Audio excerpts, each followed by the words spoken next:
On my flight to Scotland, my mom sent 31 texts telling me to cancel my $12,750 honeymoon and fly home to babysit my siblings or be disowned.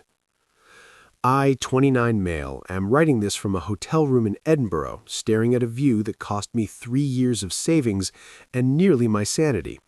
My wife, 27 female, is finally asleep after the most chaotic 48 hours of our lives. If you think your family is dysfunctional, grab a drink because my mother just set a new standard of entitlement that I'm pretty sure is going to be studied by psychologists for years to come. To give you some background, I'm the eldest of 3. My father left when I was 6, smartest thing the man ever did, honestly, and my mother remarried a guy who stuck around just long enough to give me a brother, 12 male, and a sister, 10 female, before realizing my mother is a black hole of neediness and fleeing the state. Since I was 11, I haven't really been a son. I've been a co-parent, a therapist, a bank account, and an emotional punching bag. I changed diapers while studying for my SATs. I missed my own college graduation party because my mother couldn't handle the kids that day. When I met my wife, she was the first person to point out that my loyalty was actually just trauma bonding. It took 2 years of therapy to set boundaries, and this honeymoon was supposed to be the final seal on those boundaries. We planned a 2-week trip to the Scottish Highlands. No cell service for half of it, just hiking, history, and silence. It cost us $12,750, every penny we had saved. We told everyone 6 months in advance. I even hired a professional nanny service to be on call for my mother, paying the deposit myself, just so she couldn't use the "I'm overwhelmed" excuse to ruin my trip. We boarded the plane in New York on Tuesday morning. I turned my phone on airplane mode, held my wife's hand, and felt free. Then, about an hour into the flight, I made the fatal mistake of connecting to the in-flight Wi-Fi to check a work email. My phone didn't just ping, it practically had a seizure. 31 texts, all from her, all sent within the 40-minute window between the boarding doors closing and takeoff. I opened the thread, and what I read made my stomach drop so hard I thought the plane had stalled. It started with the usual guilt trips. "Where are you? I have a migraine. I can't do this alone. You need to come help." "Why aren't you answering?" Standard stuff. I was ready to ignore it. But then the tone shifted from needy to vicious. "I know you're on that plane. Get off, now. My friends are driving to Miami for a girls' week, and I deserve this break. You have been on vacation your whole life with your fancy job. Come home and watch your siblings, or don't bother coming home at all." I felt a cold sweat break out on my neck. She was talking about leaving the state. But the next few texts were the ones that made me physically shake. "I fired the nanny service you hired. I told them you were covering, so don't think you have a backup. I am leaving in an hour. The kids are at school. If you aren't there when they get off the bus, that's on you." She had fired the safety net I paid for. She was threatening to leave a 12 and 10-year-old coming home to an empty house unless I, currently at 35,000 feet over the Atlantic, somehow turned the plane around. She had fired the safety net I paid for. My wife woke up then, sensing my tension. She looked at my phone, read the messages, and her face went pale. "She wouldn't," she whispered. "She wouldn't actually leave them." I wanted to believe that, I really did. But then I saw the photo she sent at the very end. It was her suitcase in the trunk of her car, time-stamped 45 minutes ago. I paid $40 for the premium Wi-Fi calling package. I didn't call her. I wasn't going to give her the satisfaction of hearing me panic. I called my neighbor, Mrs. Gable, a sweet older lady who watches the neighborhood like a hawk. "Mrs. Gable, it's me," I said, trying to keep my voice steady so the flight attendants wouldn't think I was a security risk. "Is my mother's car in the driveway?" "Oh, hello, dear. No, she left in quite a hurry about an hour ago. Left the garage door wide open, actually.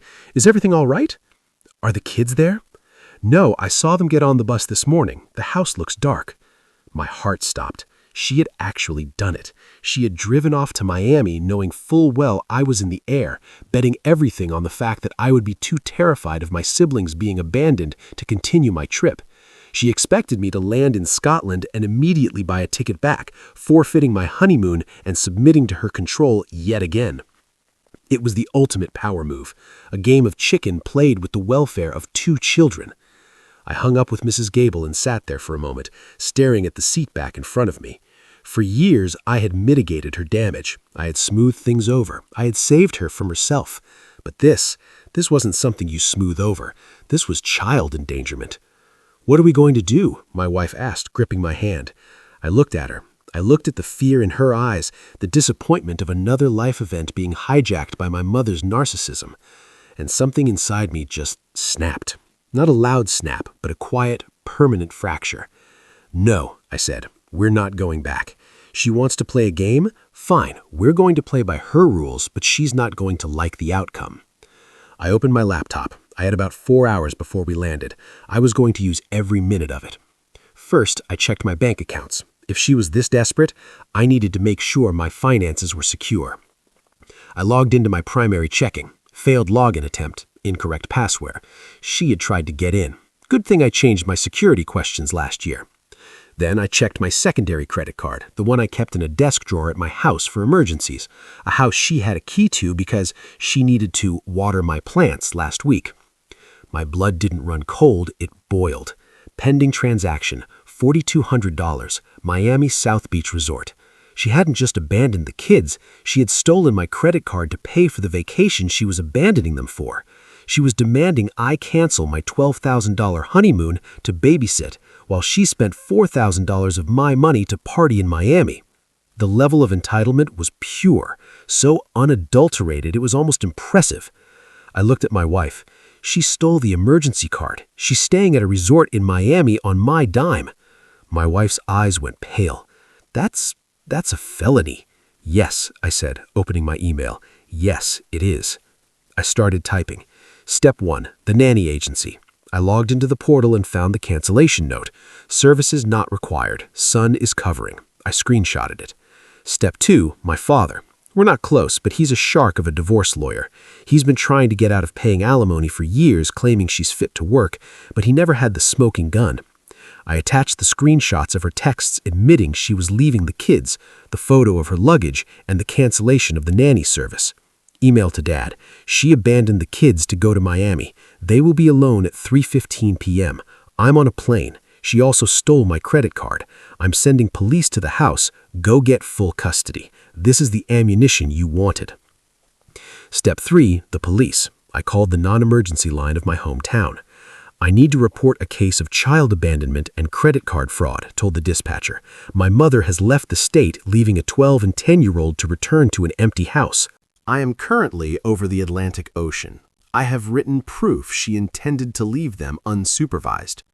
The dispatcher sounded horrified. "Sir, are the children safe right now?" "They're in school until 3:15. I need an officer to meet them there or at the house, and I need to file a report regarding the theft of my credit card, which she is currently using in Florida. We'll send a unit to the school immediately. Can you email me that evidence?" I sent everything. Step 4, the safety net. I texted my brother-in-law, wife's sister's husband, who lives 20 minutes from my mother's house. "Emergency. Mom went rogue, left the state. Kids are coming home to no one. Cops are on the way to the school. Can you head over there and be a familiar face? Dad is filing for emergency custody, but he lives an hour away. I don't want them going to a foster home for the night." He replied instantly, "I'm in the car. I've got them. Go enjoy Scotland." Step 5, the bank. This was the hardest part, not because it was difficult, but because I knew there was no coming back from it. "I'm seeing a charge for $4,000 in Miami," I told the fraud department representative. "Do you want to authorize this?" "No, that card was stolen from my home. The person using it is my mother. She does not have permission. I want to report it as fraud and press charges." "Understood. We are reversing the charges immediately and flagging the card as stolen. The resort will be notified that the payment is invalid." I sat back in my seat. My hands were trembling, not from fear, but from adrenaline. I had just nuked my relationship with my mother from orbit.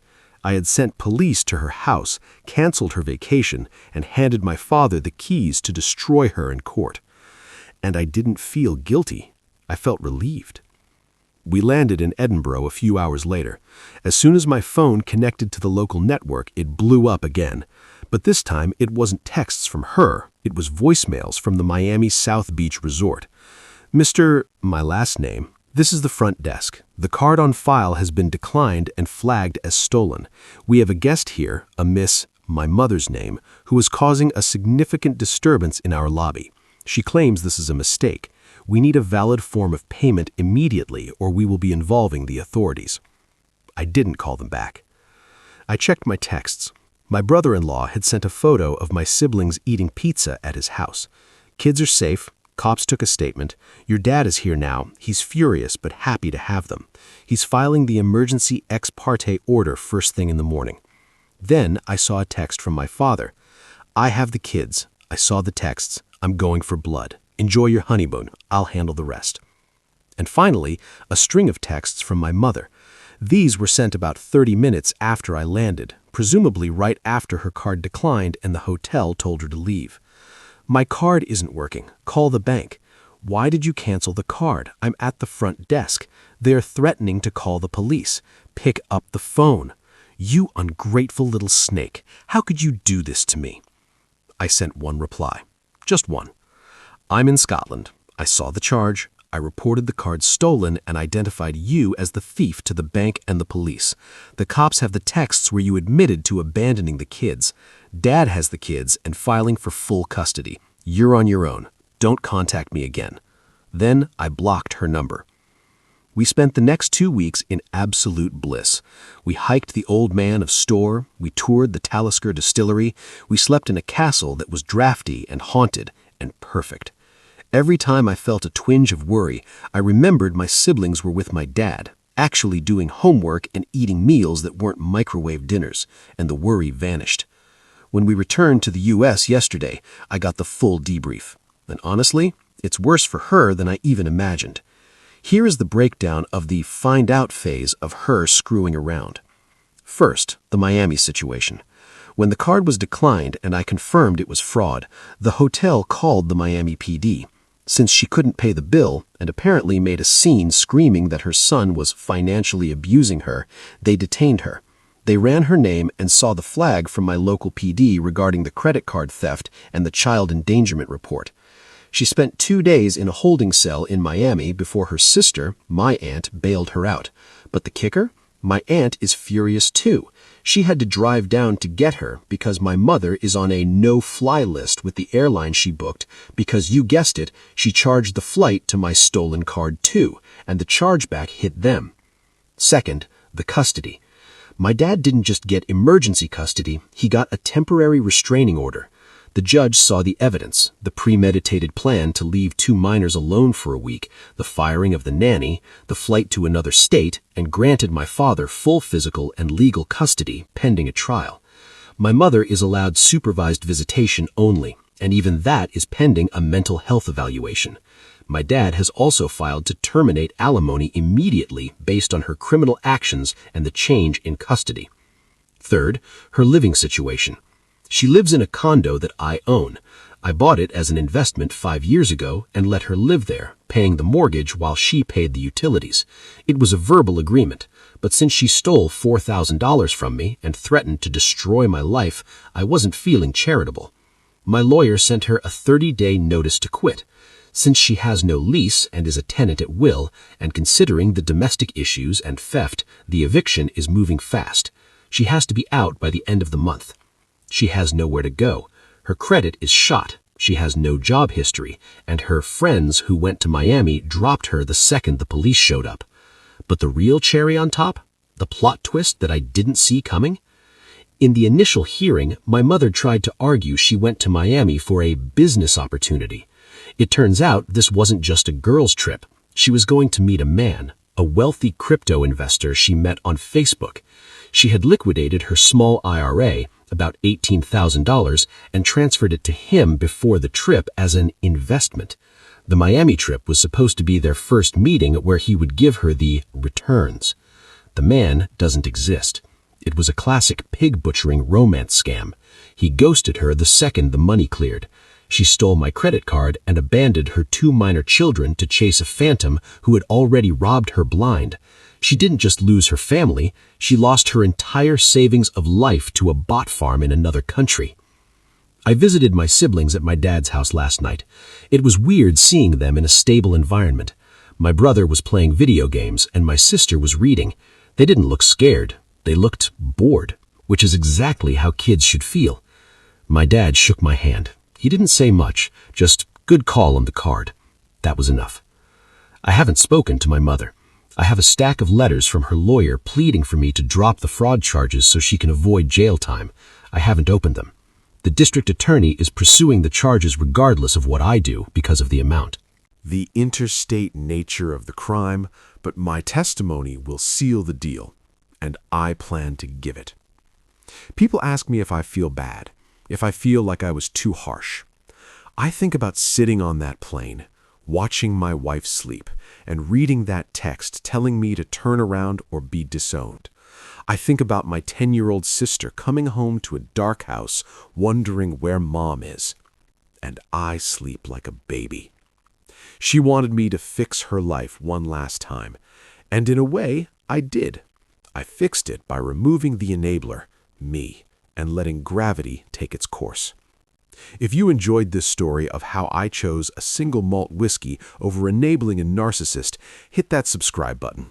I promise the only thing I'll steal is your attention, and unlike my mother, I actually deliver on my promises.